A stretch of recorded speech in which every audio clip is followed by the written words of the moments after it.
Bismillahirrahmanirrahim. Assalamualaikum warahmatullahi wabarakatuh. Alhamdulillahilladzi hadana li hada wa ma kunna linahtadiya laula an hadana Allah. Asyhadu an la ilaha illallah wahdahu la syarika lah wa asyhadu anna Muhammadan abduhu wa rasuluhu. Rabbi shrah li sadri wa yassir li amri wahlul 'uqdatam min lisani yafqahu qawli. Amma ba'd. Baik. Selamat malam pukul 10.58 kami buat live. Saya buat live dari Johor, dari bumi Johor. Alhamdulillah kita sampai di sini pada petang tadi, setelah kita perjalanan yang jauh jugalah tadi. Dan alhamdulillah pada hari ini kita akan sembang berkenaan dengan isu-isu politik di Johor, dan apakah perkembangan terkini berkenaan politik di Johor. Macam-macam cerita sehari dua ni yang kita boleh bincang-bincangkan. Kalau ada sebarang soalan boleh tulis di bawah sana, kita boleh bincang-bincangkan, kita boleh kongsi-kongsikan, dan kita akan buat sedikit sebanyak dapatkan feedback daripada orang, kemungkinan orang Johor untuk kita. Alright, okey dah, alhamdulillah. Jadi hari ini kita bersembang-sembang tentang politik di Johor. Bersama dengan kita hari ini ialah Cikgu Amidi Fadlina Yusof. Waalaikumsalam warahmatullahi wabarakatuh. Okey Cikgu, hari ini kita kongsi sikit lah, sembang-sembang sikit berkenaan dengan politik-politik semasa, isu-isu politik yang berkaitan dengan Johor ni lah. So, silakan Cikgu, komen awal. Bismillahirrahmanirrahim. Assalamualaikum warahmatullahi wabarakatuh. Terima kasih kepada Dr. Safwan. Saya bersama dengan Dr. Safwan ni dah lama lah. Dia belajar lagi, Dan sekarang pun anak dah berapa, 3 orang? Tiga orang dah, anak pun dah besar dah. Dah tingkatan 4 yang sulung. Okey. Dia yang sulung tingkatan 4, anak saya yang bongsu tingkatan 4. Okey. Sebenarnya saya juga merupakan Pengerusi Biro Pemahaman dan Pemantapan Agama.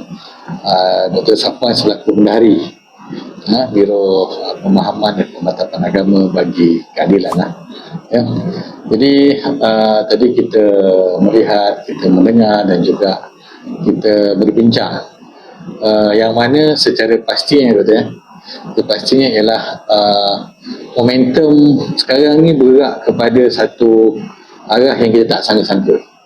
Asalnya katanya macam momentum ni pergi kepada Barisan Nasional, kan? Tapi sekarang ni macam momentum tu dia beralih ke yang selain daripada Barisan Nasional. Mungkin juga PH, mungkin juga dari parti-parti lain lah, nak cakap kan. Sebabnya ada beberapa kesilapan yang dirasakan tersilap ataupun memang tidak disengajakan oleh pihak BN sendiri. Kalau mungkin Dr. boleh kongsikan, rasa yang mana satu? Yang mula-mula sekali yang mana? Kalau dari segi kita nak PH lah PH lah. Tapi sebenarnya dari segi apa sebenarnya strategi UMNO Barisan Nasional? Sebenarnya kita memanglah dalam konteks awal itu kita berkawan lah. Orang kadang-kadang pelik kenapa kita berkawan di peringkat persekutuan, tiba-tiba di negeri bila berlaku pilihan raya negeri di Johor ni, tiba-tiba kita berlawan satu sama lain pula. Apa sebenarnya yang menjadi orang panggil strategi BN ni sebenarnya? Itu yang kita sebenarnya kita tak sangka lah, dalam keadaan ekonomi tengah baik, dalam keadaan kita sedang menangani krisis sebenarnya, krisis tenaga. Tiba-tiba dibubarkan. Okey dah. Johor. Okey, audiens dengar ke tak dengar suara kami ni? Saya pakai mic ni je sebenarnya ni. Kalau dengar tolong komen kat bawah dengar. Kalau tak dengar tolong komen juga kat bawah kata tak dengar.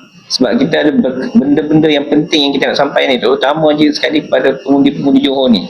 Apa yang berlaku sebenarnya, kenapa boleh jadi macam ni, kenapa Johor tiba-tiba terbubar zon dia. Boleh dengar ke tak? Kalau dengar, tolong komen kat bawah dengar. Kalau tak dengar, tolong komen juga kat bawah dengar. Okey, dengar lagi lah, alhamdulillah. Okey, boleh teruskan. Itulah kalau katakan kita cuba faham kita cuba faham seolah macam ada satu grand design sebenarnya. Dia bukanlah pilihan raya Johor ni dia stand alone kan. Dia bila kita tengok ada pihak khususnya Barisan Nasional cukup untuk membina momentum. Momentum dengan kemenangan besar, dijangkakan besar di Johor, ya. Kemudian dia akan berjangkit ke dulu dia dikatakan Melaka. Tapi sekarang ni yang pastinya adalah Negeri Sembilan. Ya, kalau katakan momentum kemenangan dari Johor dan juga dari Negeri Sembilan, ini akan seolah-olah memberikan satu momentum pula untuk di peringkat nasional atau di peringkat federal.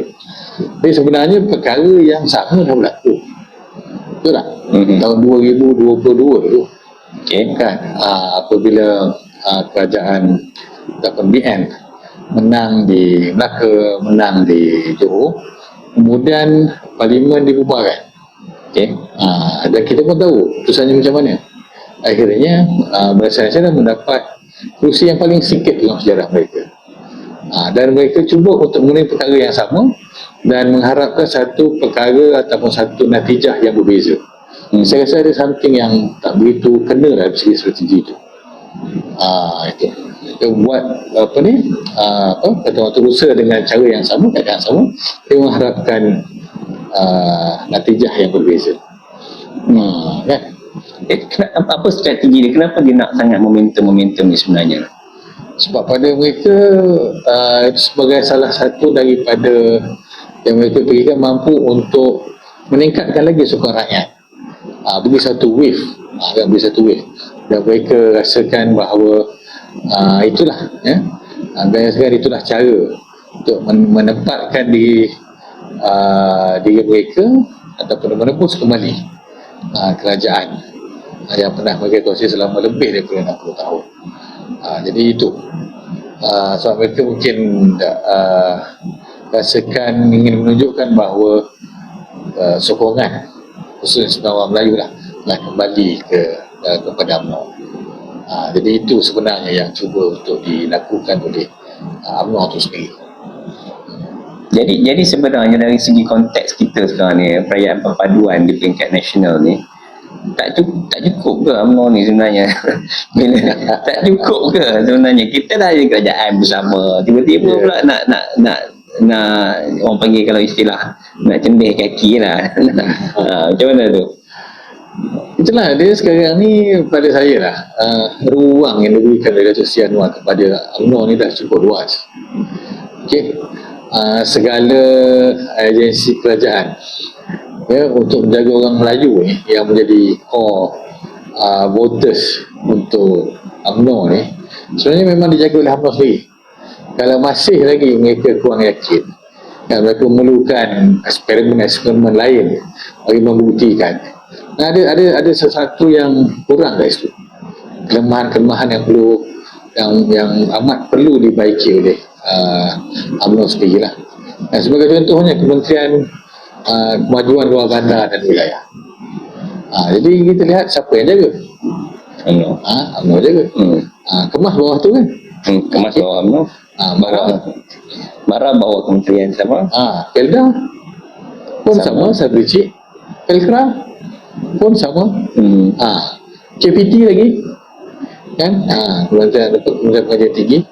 Jadi ini semua adalah kementerian yang menjaga kepentingan orang Melayu, yang menjadi penyokong yang setia, penyokong teras kepada UMNO. Dan sepatutnya cukup mudah untuk UMNO mengembalikan keyakinan. Dan saya rasa cukup malang lah apabila mereka suka untuk menyalahkan orang lain. Yang disalahkannya masih lagi Anwar Ibrahim. Sedangkan kerja dan tugas mereka yang telah diberikan ruang yang secukupnya oleh Yang Amat Berhormat Perdana Menteri, mereka gagal untuk mendapatkan kembali apa yang mereka hilang selama ini. Dan saya rasa kalau mereka bergabung dengan PAS pun, bergabung dengan PAS akan bagi ruang yang sama.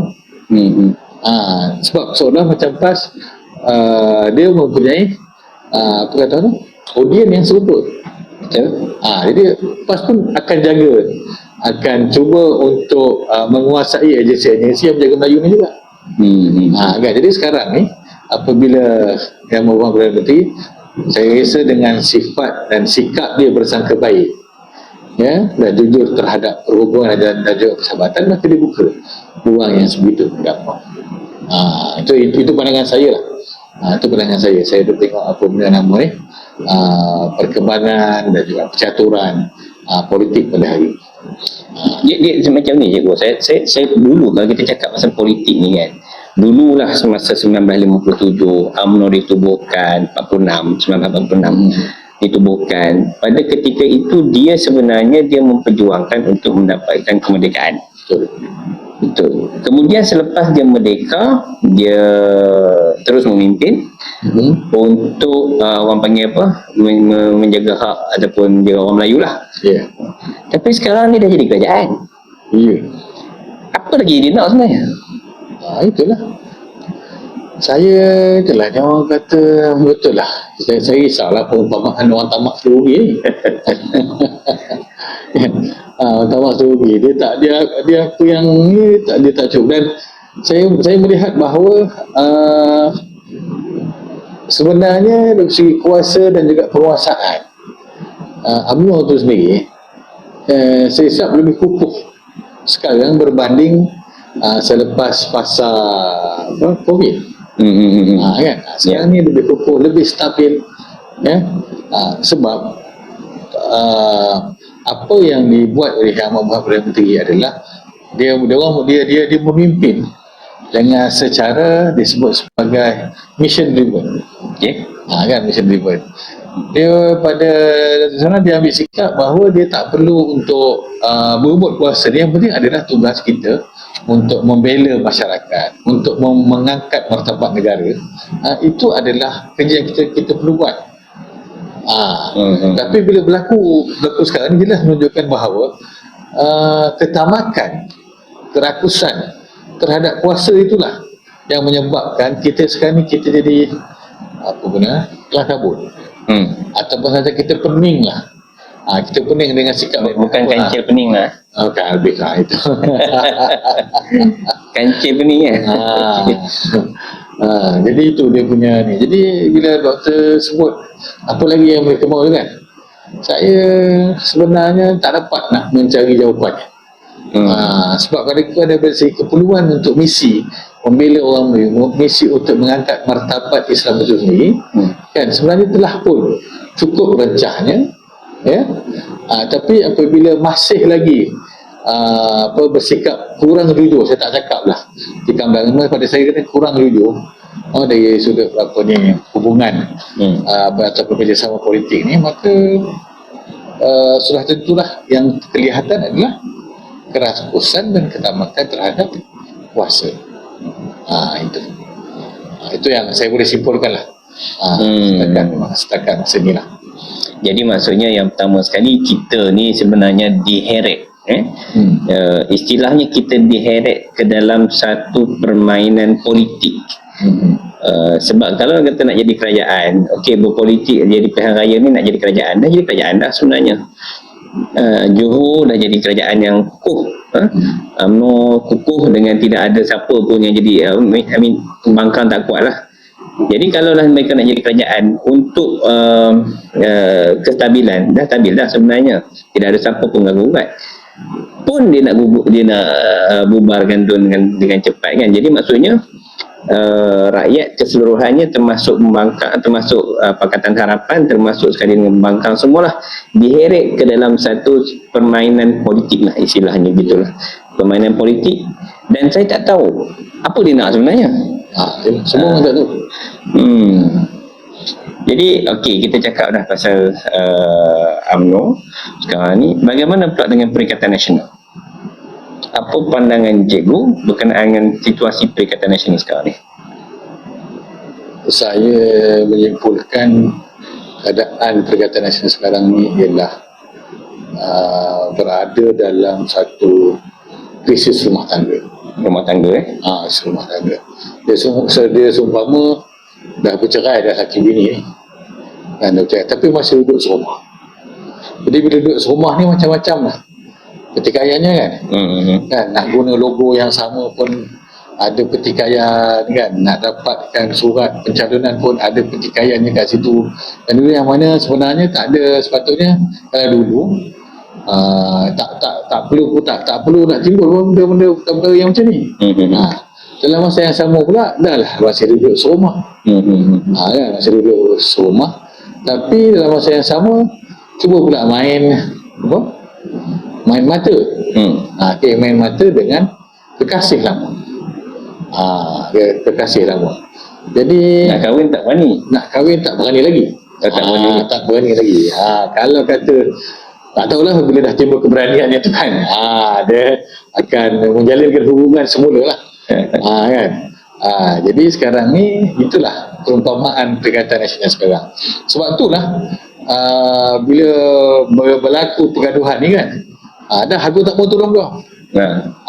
Dah tolong kau. Lepas tu dalam masa yang sama dah aku punya menyokong kan, kita undi kan pada mereka yang lawan kepada pasangan dia sebelum ni. Jadi itulah dia perumpamaan yang saya boleh lihat. Dan susah sebenarnya untuk kita ni nak kata kawan, nak kata cerai pun payah, masih duduk serumah.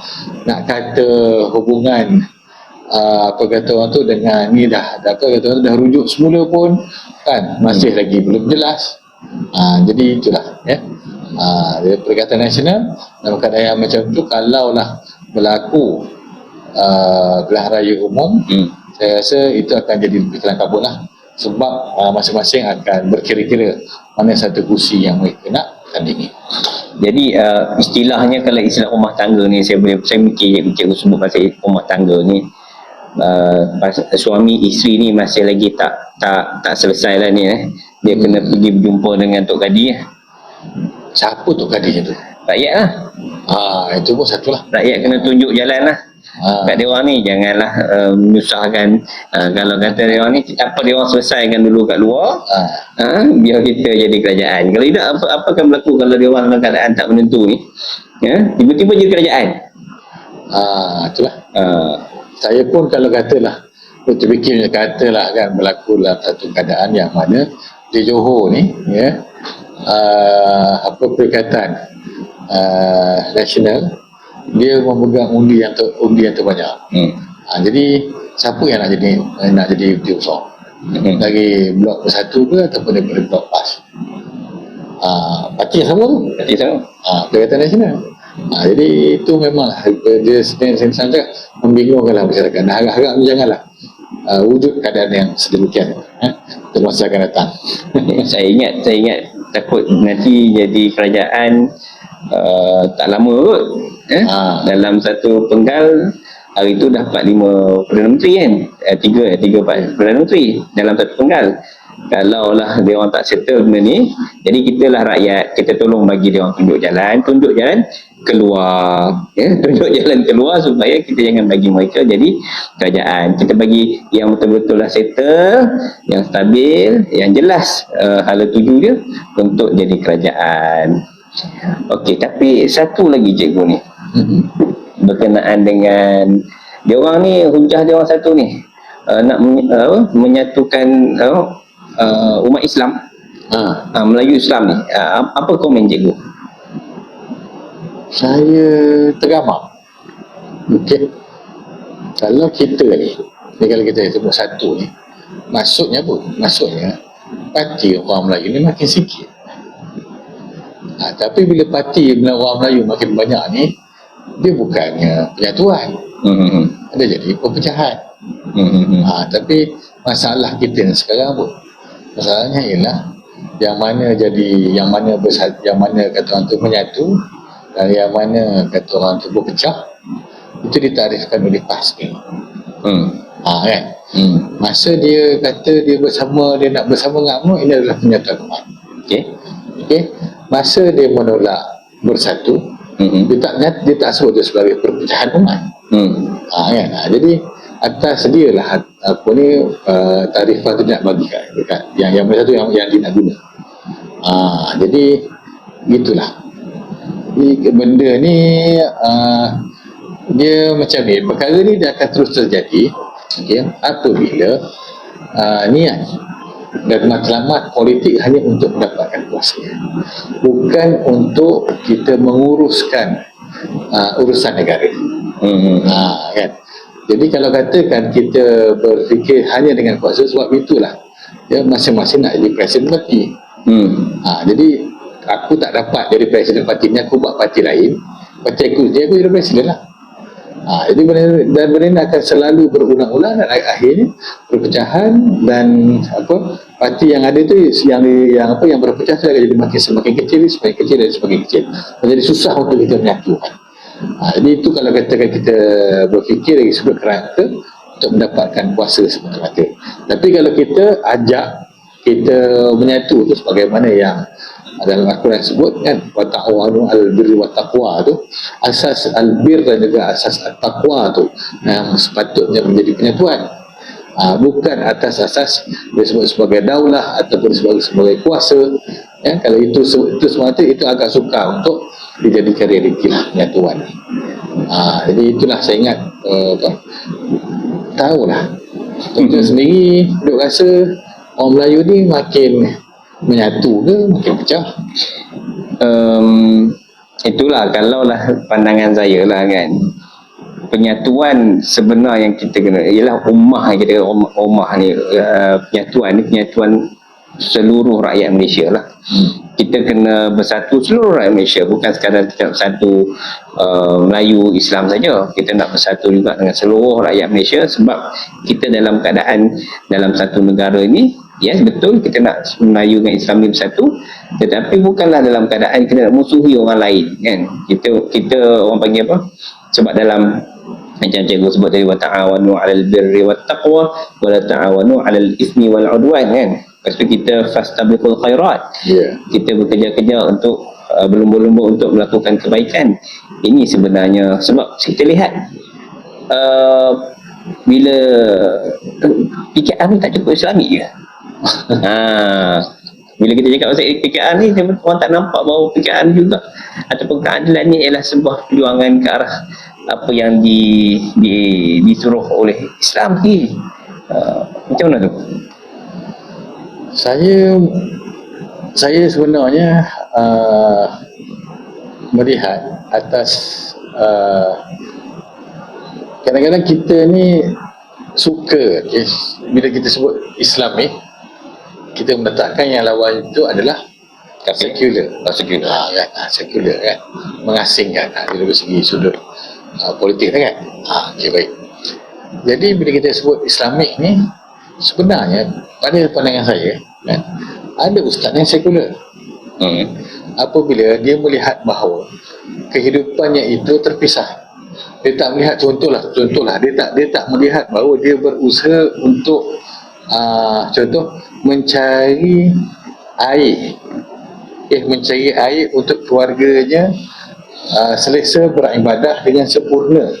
Itu sebagai satu usaha yang disuruh oleh Islam. Dia tak melihat bahawa usaha untuk mencari air itu sebagai usaha yang Islamik. Kan? Dia hanya melihat bahawa usaha untuk pergi ke masjid itu sahaja yang Islamik. Itu. Jadi sebenarnya telah berlaku disebut sebagai dualism. Kalau kita melihat ataupun dalam hal ini disebut dualism ni, maksudnya sekular jugalah. Bila kita mengasingkan ini matlamat dunia, ini matlamat akhirat, tak. Macam pemikiran dualistik kan. Dualistik. Jadi itu yang saya melihat bahawa sebenarnya PAS telah berjaya untuk menyempitkan penyokong-penyokongnya, menyempitkan pemikiran masyarakat bahawa Islam itu hanya akan tertegak di Malaysia ini apabila parti Islam yang memerintah. Parti lain kalau memerintah dia tak bawa Islam. Tidak sebenarnya. Sedangkan saya ambil contoh. Sedangkan kalau kita melihat kenapa dalam surah Quraisy kan, Allah Subhanahu Wa Taala untuk kita meminta supaya Rasulullah melihat apakah dia kebiasaan orang Quraisy. Li'ila fi Quraisyin. Kan? Sedangkan kita tahu Nabi Muhammad juga orang Quraisy, tapi disuruh kita disuruh apa baginda melihat apa di kebiasaan orang Quraisy. Sebenarnya saya pernah mendengar seorang ulama dari Syria mentafsirkan surah ni, ya. Okey, yang pertama sekali orang-orang Quraisy ni ialah dia adalah sekelompok kaum yang berjaya untuk menstabilkan politik. Quraisy, Orang Quraisy dalam tanah Arab pun, orang Quraisy ni ya, dalam datuk ataupun moyang bagi Rasulullah SAW dapat untuk menubuhkan apa yang disebut sebagai Darul Nadwah. Okey.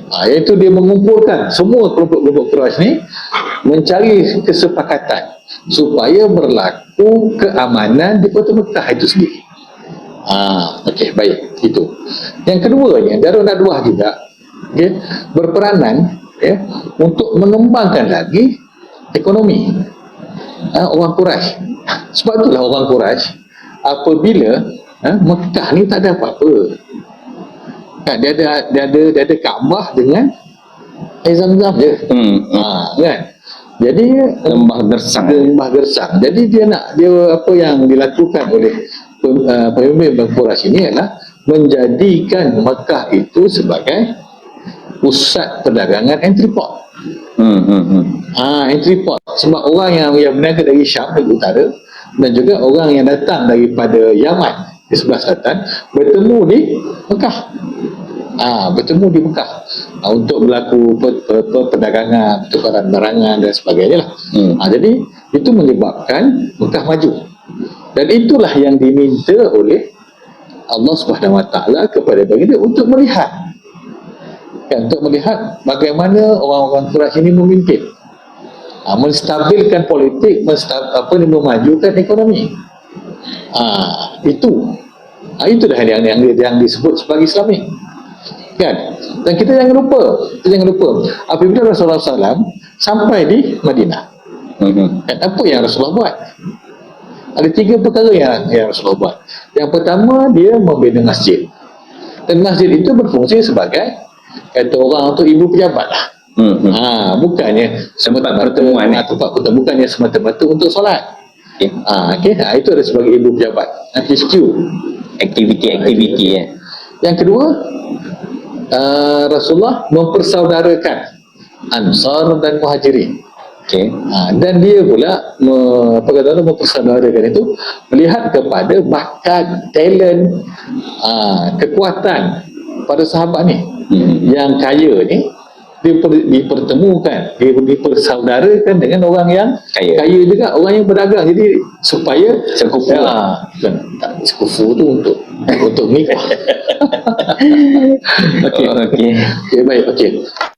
Lepas tu ada satu perkara yang kita miss kat sini, ialah apabila Rasulullah SAW meminta supaya Abdurrahman bin Auf pergi ke pasar. Dan Abdurrahman Auf melihat di pasar-pasar itu Rasulullah yang suruh. Dia melihat supaya, dan dia report pada Rasulullah bahawa di tempat itu, di pasar, berlaku penindasan.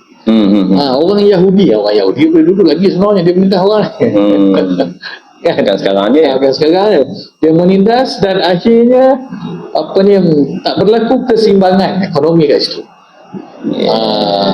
Jadi dia dekat situlah yang bagaimana Abdurrahman bin Auf berbincang dengan Rasulullah. Dalam masa yang sama, kita kena ingat juga Rasulullah ini adalah pengurus CEO ataupun pedagang yang berjaya. Jadi dia cukup faham apa yang Abdurrahman bin Auf perlu buat dan apa yang Abdurrahman bin Auf perlu lakukan kepada baginda. Itu Rasulullah melihat bagaimana untuk memecah monopoli ekonomi orang Yahudi. Jadi kat situ. Dan apa yang Rasulullah buat ni semuanya Islamik lah. Jangan kita kata kalau tidak, Rasulullah ni dia buat masjid je lah, tak payah buat benda lain. Tak payah untuk mengukuhkan ekonomi.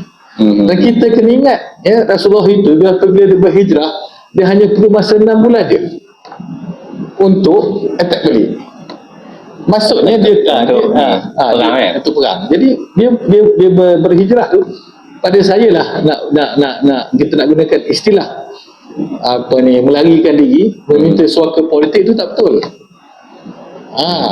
Dia masa dia 6 bulan, dia menghantar Saidina Hamzah untuk syariah yang pertama. Istilahnya tadi tu bila cikgu cerita pasal Madinah tadi, maksudnya Rasulullah suruh Abdul Rahman bin Auf untuk pergi ke pasar. Itu pun sebenarnya kepimpinan itu sebenarnya kepimpinan, dan bukannya bercakap pasal Islam ya. Pengurusan harian, pengurusan ekonomi, that is part of Islam lah kan. Maksudnya kalau kita dalam konteks kita hari ini, memperbaiki ekonomi juga ialah Islamik, betul ya. Dan apabila kita bercakap tentang apa yang Rasulullah buat tu, antaranya ialah ila fi Quraisy ila fihim hatta syita'i was-sayf falyabudu rabb hadzal bait alladhi at'amahum min ju' wa amanahu min khauf. Jadi kat situ kalau kita lihat, yang pertama sekali, ju' ni adalah kelaparan. Okey, jadi sekarang ni yang Rasulullah buat ialah supaya Malaysia ni tak lapar, dapat sarah. Lepas dalam masa yang sama nak kawal supaya harga tak naik. Jadi itu yang Perdana Menteri pergi sampai Rusia cari minyak. Itu semua tu supaya rakyat Malaysia dapat makan, banding dengan negara lain yang makin parah. Okey, khauf pula baru ni kita dapat negara teraman yang ke nombor nombor 23 kan, dan nombor 2 dalam Asia Tenggara selepas daripada Singapura. Itu jadi itulah khauf dan ju' ini kan, inilah juga adalah satu suruhan dari Allah yang merupakan tugas dan tanggungjawab sebagai seorang pemimpin. Jadi Islamlah kepimpinan yang dibawa oleh Yang Amat Berhormat Datuk Seri Anwar bin Ibrahim. Yes. Dia tak ada istilah orang kata dia tak Islamik lah. Jauh lah. Liberal tak ya? Liberal.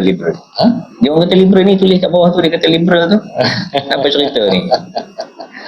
Kita settle terus hari ni. Kita nak buat siri yang kedua. Okey, kalau kita sebut bab liberal ni kan, bab liberal ni kan, kita kena ingat dalam apa ni, kita berbincang ni segala apa berkaitan dengan Islam ni, ada dua perkara. Satu perkara disebut sebagai perkara yang usul, kan? Satu lagi perkara yang furu'. Alright. Okey. Yang usul ni contohnya perkara-perkara yang jelas, yang telah pun dimuktamadkan melalui wahyu ataupun melalui hadis ataupun sunnah, ya. Itu saya rasa tak ada yang dikompromi oleh Datuk Seri Anwar Ibrahim. Perkara furu' ni kan, atau sebagai perkara-perkara disebut sebagai khilafiyah yang boleh kita bincang melihat kepada situasi-situasi sekarang. Jadi itulah yang kita lihat kepada perkembangannya di Malaysia pada hari ini. Tapi kan Safwan, bertunjuk kat saya, mana Perdana Menteri yang duk pakai songkok dia pergi keluar negara, yang tak pernah tanggal. Dia lepas tu setiap hari Jumaat dia pakai baju Melayu. Siapa? Dia. Kan? Lepas tu dalam masa yang sama kan, keluarganya yang bertudung semua, dia. Lepas tu pula yang duk pergi menadah kitab dekat dengan ulama apa semua ni, siapa? Datuk Seri Anwar Ibrahim. Tak pernah kita dengar lagi kan. Contohnya Ismail Sabri, kan, ataupun siapa lagi, Tunku Abdul Rahman pun tak ada. Jadi kalau nak kata tiba-tiba liberal, sebenarnya liberal yang cuba nak digambarkan kepada Datuk Seri Anwar Ibrahim ni, yang saya lihat sebagai itu adalah satu perlebelan politik, bukan betul-betul dilihat sebagai satu satu kayu ukur yang ilmiah, sehingga mereka ni kadang-kadang melihat bahawa cuba untuk meragukan iktikad Datuk Seri Anwar Ibrahim itu sendiri. Jadi itu saya ingat begini juga sebenarnya. Dulu pun masa sekolah dulu pun selalu orang kata, kau jangan liberal sangat, kata. Sebab apa orang cakap macam tu? Apabila kita mempersoalkan dan kita membaca, bila kita banyak membaca, kita banyak benda yang kita nak tahu. Bila kita banyak benda nak tahu, kita bertanya. Jadi di situ dia orang labelkan kita sebagai liberal. Istilah saya nak kata macam ni lah, saya ringkaskan begini, orang yang selalu label orang liberal ni sebenarnya dia tu culas dan tu malas membaca. Sebab tu dia senang dia terus cucuk orang kata liberal. Dan kita lihat apa yang Datuk Seri Anwar yang Datuk Seri Anwar buat sekarang ni, dia banyak melakukan perubahan-perubahan, istilah reformasi dan sebagainya, dan benda ni kadang-kadang tu memerlukan kecerdasan dari segi pemikiran untuk buat benda-benda yang baru ni. Tapi orang yang tidak sampai ke tahap tu, maka nak cara mudahnya dia kata itu ialah liberal,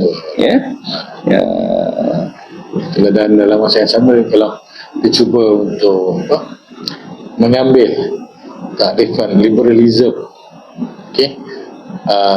yang ada di barat bawa kepada suasana kita, itu lebih parah lah. Itu lebih parah sebenarnya daripada segi Sultan Ibrahim tetap kuat memegang prinsip-prinsip Islam, dan walaupun kita nampak bahawa banyak tempat ataupun masih banyak ruang untuk diperbaiki, tapi beliau berusaha dan bersungguh-sungguh untuk semasa hayat beliau ini, dia dapat untuk menyumbang yang terbaik untuk agama. Okey, baik. Saya baca soalan sikit lah. Soeharto pakai songkok juga. Soeharto pakai songkok juga. Dia nak kata Soeharto ni sama dengan Datuk Seri Anwar Ibrahim. Tapi saya bersebut dari konteks Perdana Menteri Malaysia. Kan? Sebab kalau macam tu memanglah identiti di Indonesia juga bersongkok. Kan? Kalau di Malaysia ni biasanya kalau katakan yang bersongkok tu kan, maknanya orang-orang Melayu, dan dalam masa yang sama, kalau kita lihat balik Perdana Menteri sebelum ni, bila dia tidak bersongkok tu, dan maksudnya dia juga dia sikap dia mungkin lebih terbuka lagi. Sekarang dia menekankan bahawa bila semua orang Melayu tu identiti dia datang sekali dengan agama dia. Jadi dalam konteks kita sekarang ni, bila kita tengok apa yang berlaku di Johor sebagai contoh, kita dah landing balik dekat Johor ni. Tadi kita dah pergi ke level intellectual discussion sikit lah. Kita nak pergi sambung kerja ni sikit lagi. Kalau kita lihat Perdana Menteri ni, Datuk Seri Anwar ni, kita tengok sebelum-sebelum ni mana ada, ataupun kita boleh carilah, boleh sebutlah nama Perdana Menteri yang setiap hari, setiap minggu dia pergi sembahyang Jumaat dekat mana, dan dia meluangkan masa dengan rakyat. Setiap minggu. Masa kalau orang kata PMX tak turun Padang semua tu, saya kata tak betul lah. Clearly tak betul, sebab dia memang setiap minggu dia turun berjumpa dengan rakyat. Dan setiap hari Jumaat juga sebenarnya dia tahu, kita tahu dia pergi sembahyang Jumaat kat mana, saya rasa sebelum ni tak ada kot macam tu. Tak tahulah, kita tak kata dia tak sembahyang Jumaat, tetapi tidaklah se-clear ataupun sejelas apa yang ada sekarang ni. Okay, alright. Khulasah nak pergi dah ni kan? Khulasah kita. So apa harapan Cikgu Hamidi bila kita kaitkan dengan pilihan raya di Johor sekarang ni? Boleh menang insyaAllah? Maaf, saya duk lihat yang ada sekarang ni, yang berlaku di dalam media sosial ni macam-macam dia berbagai, dan saya kira penghulu Johor ni adalah orang yang bijaksana, orang yang tahu untuk menilai, dan saya rasa penilaian itu tidaklah boleh tertakluk hanya kepada media sosial semata-mata. Lihat track record, perlu juga lihat tentang keikhlasan. Sebab apabila seorang terikhlas dan memimpin negara, insya-Allah Allah akan menurunkan bantuan, Allah akan mempermudahkan urusan kita semua. Dan carilah juga pemimpin yang kasih dengan rakyatnya, pemimpin yang mahu lihat rakyatnya senang, walaupun dia sendiri terpaksa untuk berusaha dengan sepenuh tenaga sehingga keletihan. Itulah apa kata orang tu, pandangan saya yang akhir untuk pengundi di Johor. Okey, terima kasih Cikgu Hamidi, rakan-rakan yang saya kasihi sekalian, saya nak buat ringkasan beginilah. Kita ada pemimpin, kita ada pemimpin di peringkat nasional sebagai contoh seperti Datuk Seri. Dan sekarang ni kita lihat di negeri Johor ni sebenarnya seperti yang saya sebut sebentar tadi, kita diheret ke dalam situasi ini. Sepatutnya kita ada lagi beberapa tahun lagi untuk kita hidup macam biasa. Sepatutnya kita tidak perlu diheret ke situasi ini dalam keadaan sekarang, memandangkan kita dalam keadaan tidak menentu ekonomi dan sebagainya, tetapi kita telah diheret ke situasi ini. Dan apabila itu berlaku, maka kita terpaksa berhadapan dengan situasi ini dan kita terpaksa memilih semula, kita terpaksa bertindak untuk memilih semula, kita terpaksa turun ke padang, kita terpaksa berkempen, kita terpaksa menyedarkan rakyat, kita terpaksa memberitahu rakyat apa sebenarnya yang berlaku, dan akhirnya rakyat pula terpaksa keluar mengundi, terpaksa balik, kalau kerja di Singapura, balik ke Johor untuk mengundi, sebab ini bukanlah satu pilihan, tetapi ini adalah satu keterpaksaan, satu yang perlu kita buat. Sebab kalau bukan kita buat, siapa lagi? Kalau tuan-tuan dan puan-puan rasa tuan-tuan dan puan-puan tidak mahu kisah tentang apa yang berlaku dalam negeri Johor ni, tak kisah siapa pun yang akan memimpin, tak kisah siapa pun yang akan menjadi kerajaan, maka tuan-tuan dan puan-puan boleh untuk tidak balik. Tetapi apa yang akan berlaku selepas tu, tuan-tuan dan puan-puan akan tanggung lagi, akan tanggung lagi. Sebab kalau apa yang berlaku di Johor ini sekarang ni, dia akan merebak ke tempat-tempat lain. Kalau tuan-tuan dan puan-puan memilih untuk bersama dengan Pakatan Harapan, insya-Allah dia tidak akan jadi lebih teruk di tingkat nasional. Tetapi kalau tuan-tuan dan puan-puan memilih untuk tidak mahu memberikan sokongan kepada Pakatan Harapan, maka benda ni akan merebak dan kita tak tahu apa yang akan berlaku di peringkat nasional. So this is your decision.